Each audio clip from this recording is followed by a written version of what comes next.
नाज़रीन, बेरोज़गारी मौजूदा दौर के अहम तरीन मसाइल में शामिल है, जिसकी वजह से न सिर्फ गुर्बत में इजाफा हो रहा है बल्कि बेरोज़गारी नौजवानों को मनफी सरगर्मियों की जानिब राग़िब करने का बाइस भी बन रही है। हमारे मुल्क में गरीब आदमी अच्छे दिनों की आस में अपने बच्चों को महंगी से महंगी तालीम दिलाने की कोशिश करता है, लेकिन उसकी तमाम उम्मीदों पर उस वक्त औस पड़ जाती है जब बेरोज़गारी का अफरियत तमाम डिग्रियां हड़प कर जाता है। ऐसे ही तालीम याफ्ता नौजवान मुहावरतन नहीं बल्कि हकीकतन फुटपाथ पर पहुंच जाते हैं और ज़िंदगी की गाड़ी चलाने के लिए फुटपाथों पर बाजार सजा कर बैठ जाते हैं। ऐसे ही नौजवानों के बारे में बता रही हैं सीमा कमल अपनी इस रिपोर्ट में। कोयटा शहर में गुर्बत और बेरोजगारी ने आवाम को फुटपाथ पर स्टॉल लगाकर रोजी कमाने पर मजबूर कर दिया है। सूबाई दारुल हुकूमत कोयटा का शुमार मुल्क के उन चंद बड़े शहरों में होता है जहां आबादी में तो तेजी से इजाफा हो रहा है, ताहम रोजगार के मौके इंतहाई महदूद हैं। वसाइल की दस्तयाबी मखसूस तबके तक महदूद होने के बाइस शहर के हजारों अफराद अपने खानदान की कफालत के लिए फुटपाथ पर मुख्तलिफ अशिया फरोख्त करते दिखाई देते हैं। फुटपाथ पर लगे इन बाजारों से जहाँ कई अफराद का रोजगार वाबस्ता है, वहीं राह चलते अफराद को मुश्किलात का सामना करना पड़ रहा है। सूबे में रोजगार की फरामी के लिए बलूचिस्तान पैकेज के तहत 5000 असामियों पर भी सिर्फ ग्रेजुएशन लेवल पर इकदामात किए गए, जिसके बाइस प्राइमरी और मिडिल पास अफराद रक्षा चलाने, फुटपाथ पर स्टॉल लगाने और इंतहाई कम आमदन वाले पेशों से मुंसलिक होकर रोजी कमाने पर मजबूर हैं। प्राइमरी और मिडिल लेवल पे रोजगार की फरामी से ही तजावुजात की भरमार में कमी की जा सकती है। कैमरामैन खुरम शहजाद के साथ सीमा कंवल, दुनिया न्यूज, कोयटा। बलूचिस्तान के बाद अब चलते हैं सूबा खैबर पख्तूनख्वा की जानिब, नजर डालते हैं वहाँ की अहम खबरों और रिपोर्ट्स पर। मसालती कमेटियाँ इलाके में अमन व अमान के क़याम और आपस के तनाज़ात के हल के लिए कोशां हैं और इन कमेटियों के मुस्बत नताइज बरामद हो रहे हैं। मर्दान सिटी मसालती कमेटी के कोऑर्डिनेटर हाजी हमायू खलजी ने माहाना इजलास से खिताब के दौरान उनका कहना था कि 2 माह के दौरान इलाके में आपस के लड़ाई झगड़ों, जायदाद, खानगी और रकम के लेन देन के 40 तनाज़ात हल किए गए हैं। इजलास में हाजी फकीर मोहम्मद सराफ की निगरानी में 3 रुकनी फाइनेंस कमेटी तश्कील दी गई। तहरीक हजारा के कायद बाबा हैदर जमान ने कहा है कि कारवां हजारा ने बात साबित कर दी है कि 1 करोड़ हजारेवाल सूबा हजारा चाहते हैं।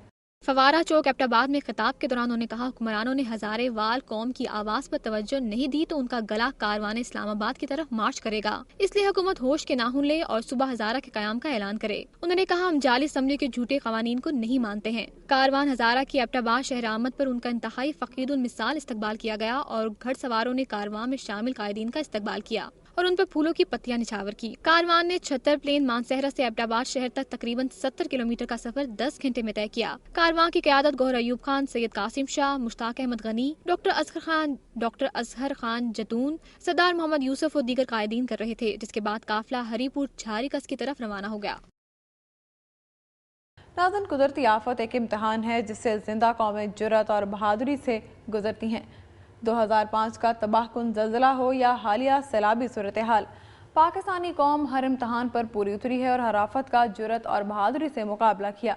हालिया सैलाब ने भी अवाम को बुरी तरह मुतासिर किया है और टांग और डेरा इस्माइल खान में सैलाबी रैलों के मुतासरीन कस्म पुरसी की जिंदगी गुजार रहे हैं। मज़ीद तफसीलात देखते हैं टांग से अमानुल्लाह मरवत की इस रिपोर्ट में। बारिशों के बायस जनूबी वज़ीरिस्तान से आने वाले सैलाबी रेलों ने टांग और डेरा इस्माइल खान में बड़े पैमाने पर नुकसान पहुंचाया। सैलाबी रेलों से कड़ी फसलें तबाह हो गई। सैकड़ों मकानात और दुकानें सैलाबी रेलों के बायस मुनहदिम हो गई। मवासलात का निज़ाम दरहम बरहम हो गया। सैलाबी रेलों की इतलात के बावजूद हुकूमती सतह पर इंतजामात न होने के बायस टांग और डेरा इस्माइल खान में 450 से ज़ायद मकानात और दुकानें सैलाबी रेलें बहा कर ले गए। माली नुकसानात के साथ साथ टांग और डेरा इस्माइल खान में 5 अफराद जाँ बहक और 10 से ज़ायद ज़ख्मी हुए। रोडी खेल के मकाम पर लाखों रुपए की मालियत से तामीर होने वाला बंद टूट गया। डबरा, गुलेमाम और अमाखेल समेत 30 देहातों को 2 रोज़ गुजरने के बावजूद बिजली की सप्लाई बहाल नहीं की गई। सैकड़ों ख़ानदानों ने सैलाबी रेला के बायस महफूज इलाकों की तरफ नकल मकानी की।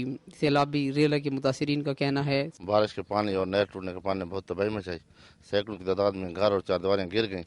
ताहाल अभी तक कोई भी गवर्नमेंट की तरफ से इमदाद नहीं मिली। हम गरीब लोग खुद अपने मदद आपके तहत चंदा करके डीजल और पीटर खरीद कर पानी की निकास का बंदोबस्त कर रहे हैं। गरीब गाँव है इन्हों की अगर हुकूमत इमदाद कर सके तो उन्होंने मेहरबानी सी, नाले थोड़ी भी बहुत मेहरबानी सी।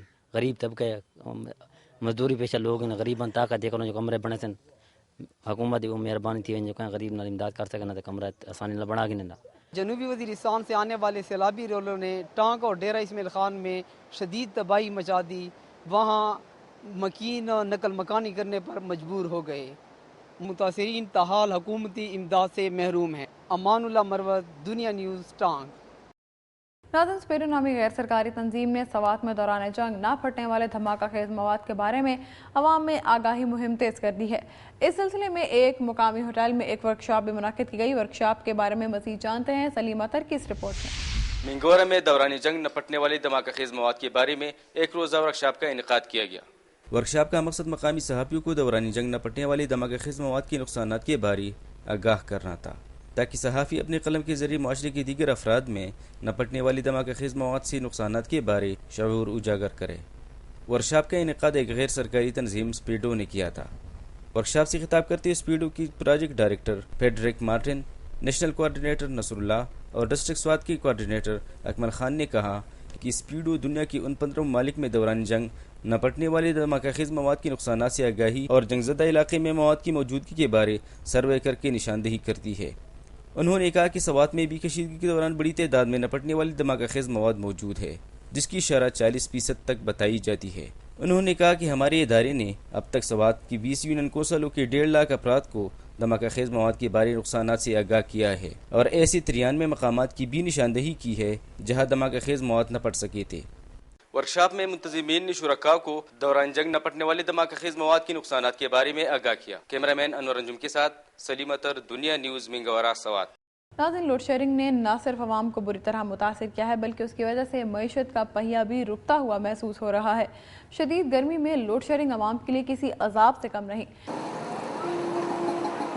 ڈیرہ اسماعیل خان کے لوگ جہاں ایک طرف گرمی کی شدت میں اضافے سے پریشان ہیں تو دوسری طرف بجلی کی بدترین لوڈ شیڈنگ نے ان کے مسائل میں اضافہ کر دیا ہے۔ شہر میں بجلی کی غیر اعلانیہ لوڈ شیڈنگ کا دورانیہ 12 گھنٹے یومیہ سے بھی تجاوز کر چکا ہے اور عام شہریوں کے ساتھ ساتھ کاروباری طبقہ بھی بری طرح متاثر ہو رہا ہے۔ یہاں پہ ظالمانہ لوڈ شیڈنگ، جبکہ حکومت کا دعویٰ ہے کہ شہروں میں 6 گھنٹے اور دیہاتوں میں 8 گھنٹے، لیکن ہمارے اس ڈی خان کے اندر ہر گھنٹے کے بعد 1 گھنٹہ بجلی جا رہی ہے، جس میں مریضوں کو زیادہ تکلیف ہے، دکانداروں طبقے کو زیادہ تکلیف ہے اور تاجر طبقہ تو بالکل پس کے رہ گیا ہے کہ ایک تو گرمی ہے اور دوسرا لوڈ شیڈنگ۔ یہاں پر وقت ہے بریک اور بریک کے بعد نظر ڈالیں گے۔ ملک بھر میں جاری مانسون کی بارشوں نے ضلع میاں والی اور تحصیل عیسیٰ خیل میں تباہی مچا دی۔